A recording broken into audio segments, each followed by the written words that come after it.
Working in agriculture.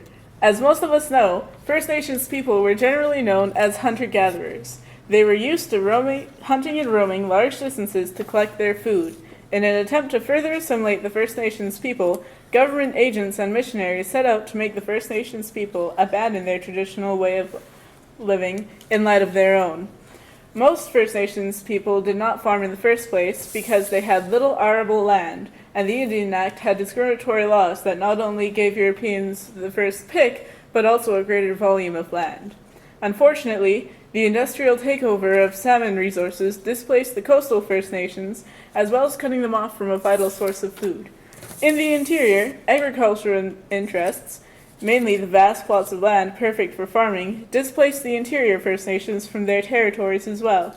Due to these discriminatory laws and the displacement of the First Nations people all over Canada, First Nations were denied access to water and denied the right to preempt land, letting the Europeans take their prime land for farming. First Nations tried to seek justice for these discriminatory acts. However, the legal system was also against them. While First Nations were used to hunting a large variety of animals and roaming over their vast territories, farmers restricted themselves to one crop and stayed in the same spot all year round. Eventually, when the land and animals started to dwindle, First Nations turned to farming. Hop farms in particular were one of the very first farms to accept First Nations as laborers on their farms. The berries of the hop flower were typically harvested in August or September to make beer.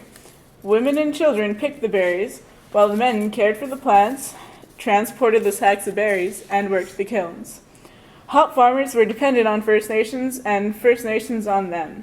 For the First Nations, it was akin to their traditional potlatch. First Nations from all over would meet at the farms.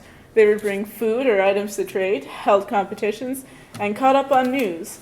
This continued from the 1870s until around the 1940s with the coming of the industrial area, when machinery overtook the First Nations' job. Ranching was the new way of life, and it was all jump-started by the Earl of Aberdeen, who initiated changes, bringing in the orchard system, as well as building irrigation systems. The hops were grown in Coldstream, afterwards being shipped to Britain. The Okanagan First Nations made up the main force of the hop farms. They were paid in coupons, which were colored cards with different denominations printed on them. However, there was restricted access to water as well as the equipment necessary for irrigation, as the water rights were controlled by the BC Water Act, and licenses were denied to anyone who did not own their own land. In the 1860s, miners and farmers began to move into the Okanagan Valley. Chiefs agreed to share the land and its resources, provided that they were permitted to their traditional hunting and fishing practices. Reserves were set aside for the Okanagan First Nations so they could farm, so they should choose. The Europeans that came appeared to offer opportunities for both traditional economies and the promise of new economies to come. However, by 1866, the Okanagan First Nations began to be viewed as obstacles. Consequently, reserve lands were cut in half. Soon, more and more settlers moved in, and the reserves grew smaller and smaller. Special laws were created so that First Nations could not acquire any more land. The 1860s also brought cattle ranching to the interior of BC from the U.S. There was plenty of land for the newcomers to settle. Already experts in their traditional knowledge at raising horses, First Nations easily applied their knowledge to raising cattle. This is why stock racing most suited to the First Nations. When cows were first introduced, the First Nations of Spoxoman worked with the cattle. Chief Johnny Chilihitsa owned hundreds of both cattle and horses. This made him a strong leader for the First Nations in that political area.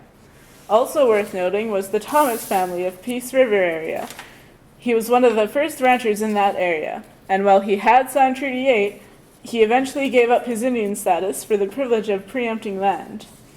While Senior Thomas was known for ranching, his sons were well known for leatherwork, hunting and tracking, cattle handling, and performing in the rodeo. Yeehaw!